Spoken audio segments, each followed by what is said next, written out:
Quelques heures seulement après le verdict rendu par la Cour internationale de justice, le président Ramaphosa s'est adressé au peuple sud-africain.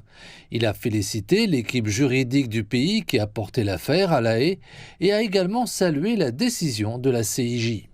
Today, Israel stands before the international community. Israël se tient face à la communauté internationale. Ces crimes contre les Palestiniens mis à nu. Depuis octobre dernier, la population gazaoui est victime de bombardements et de frappes terrestres et aériennes.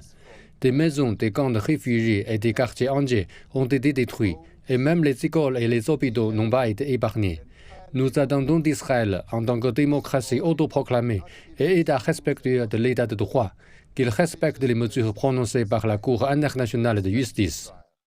Cependant, le verdict n'a pas fait l'unanimité en Afrique du Sud. Beaucoup s'attendaient à ce que la CIJ appelle à un cessez-le-feu immédiat à Gaza pour mettre fin au massacre et à la destruction de la vie quotidienne des civils. Pourtant, la plupart ont compris l'importance de la décision de la CIJ.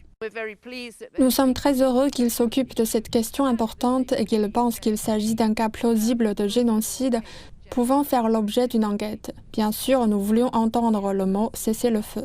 L'allocution d'ouverture était très encourageante parce que la validité et la qualité de l'Afrique du Sud pour porter cette affaire devant la Cour ont été confirmées par la décision finale qui était très décevante. Elle est décevante en ce sens qu'elle ne sera pas en mesure d'empêcher les décès et qu'elle ne donnera pas un signal à Israël pour qu'il arrête de tuer des Palestiniens.